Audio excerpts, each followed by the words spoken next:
بسم اللہ الرحمن الرحیم۔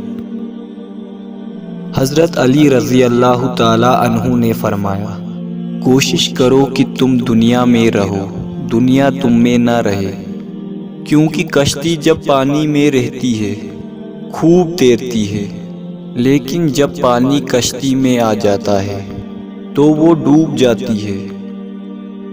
ایک عورت حضرت علی رضی اللہ تعالی عنہ کی خدمت میں حاضر ہوئی اور عرض کرنے لگی، یا علی رضی اللہ تعالی عنہ، میں نے زندگی میں بہت دھوکے کھائے ہیں۔ انسان باہر سے کچھ اور اندر سے کچھ اور ہوتا ہے۔ ہمیشہ میں نے دوسروں سے بلائی کی، بھروسہ کیا، اعتبار کیا، نیکیاں کی، لیکن بدلے میں مجھے ہمیشہ دکھ اور تکلیف ملی۔ حضرت علی رضی اللہ تعالی عنہ نے فرمایا، اے عورت، یاد رکھو، جس کے ساتھ نیکی کرو اس کے شر سے بچو، اور انسان سے کی جانے والی نیکی کا بدلہ انسان سے نہیں بلکہ انسان کے خالق اللہ پاک سے طلب کرو۔ اس عورت نے کہا، یا علی رضی اللہ تعالی عنہ، میرا ایک سوال ہے۔ حضرت علی شیر خدا رضی اللہ تعالی عنہ نے کہا، آج تک میرے در سے کوئی خالی ہاتھ نہیں گیا، کہو جو تم کہنا چاہتی ہو۔ تو عورت نے ہاتھوں کو جوڑ کر کہا، یا علی رضی اللہ تعالی عنہ، کیا کوئی ایسا عمل ہے جس سے وقت سے پہلے ہمیں یہ معلوم ہو جائے کہ سامنے والا انسان ہم سے سچا پیار کرتا ہے یا نہیں؟ تو حضرت علی رضی اللہ تعالی عنہ نے فرمایا، ہاں ہے، اللہ پاک کے علم میں کسی بھی چیز کی کوئی کمی نہیں۔ اگر تم یہ دیکھنا چاہتی ہو کہ سامنے والا انسان تم سے کتنا سچا پیار کرتا ہے تو تم 3 مرتبہ یا ودود، یا حکیم، یا کریم، یا رحمان دل میں پڑھو، اور جس سے تم پیار کرو اس کے چہرے میں دیکھو۔ اگر سامنے والے کا چہرہ منحوس نظر آئے تو سمجھ جانا آنے والے وقت میں وہ تمہیں بہت تکلیف دھوکہ دے گا، لیکن اگر سامنے والے بندے کا چہرہ مطمئن اور عام انسان جیسا رہے تو سمجھ جانا یہ انسان تم سے پیار تو نہیں کرتا لیکن دھوکہ بھی نہیں دے گا۔ لیکن اگر سامنے والے کا چہرہ مسکرائے اور اس کی آنکھوں سے پیار جھلکنے لگے تو سمجھ جانا یہ انسان خود سے بھی زیادہ تم سے پیار کرتا ہے۔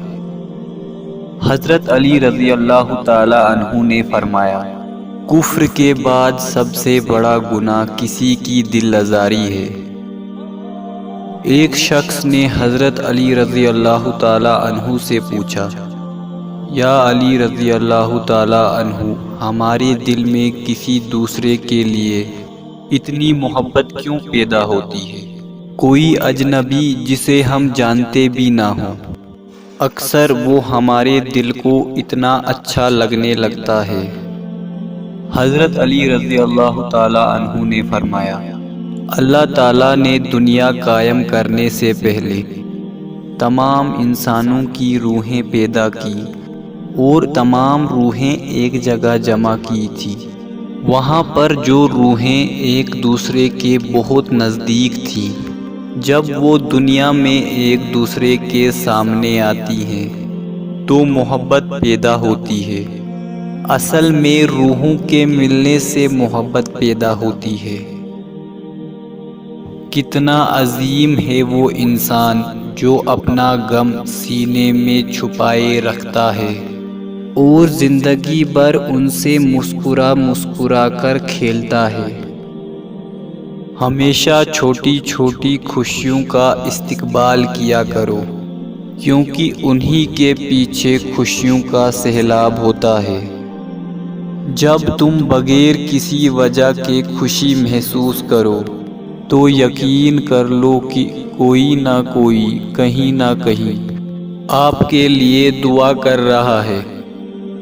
زندگی اس طرح بسر کرو کہ دیکھنے والے تمہارے درد کے بجائے تمہارے صبر پر رشک کریں۔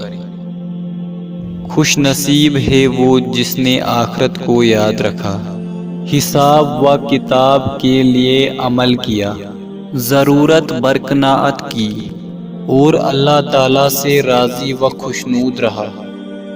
ہمیشہ منفرد کردار رکھو جیسے نمک، اس کی موجودگی محسوس نہیں ہوتی مگر اس کی غیر موجودگی تمام چیزوں کو بے ذائقہ بنا دیتی ہے۔ اپنے وہ نہیں ہوتے جو رونے پر آتے ہیں، اپنے وہ ہوتے ہیں جو رونے ہی نہ دیں۔ کسی کے برا کہہ دینے سے نہ ہم برے ہو جاتے ہیں نہ اچھے۔ اپنی زبان سے ہر شخص اپنا ظرف دکھاتا ہے، دوسرے کا عکس نہیں۔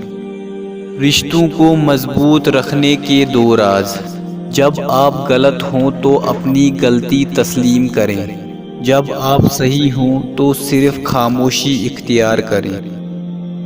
خدا سے جب بھی دعا مانگو تو مقدر مانگو، عقل نہیں، کیونکہ میں نے بہت سے عقل والوں کو مقدر والوں کے در پر دیکھا ہے۔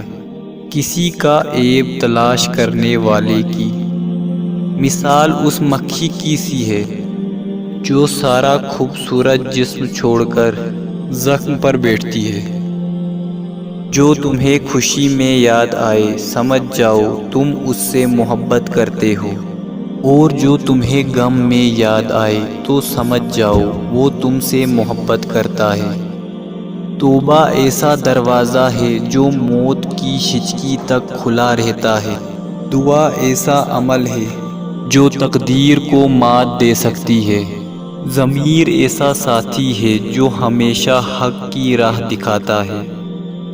لوگوں سے یاد نہ کرنے کا شکوہ مت کر، کیونکہ جو انسان اپنے رب کو بھول سکتا ہے وہ سب کو بھول سکتا ہے۔ دولت مٹی کی طرح ہے اور مٹی کو پیر کے نیچے رکھنا چاہیے۔ اگر سر پر چڑھاؤ گے تو قبر بن جائے گی۔ قبر زندہ لوگوں کے لیے نہیں ہوتی،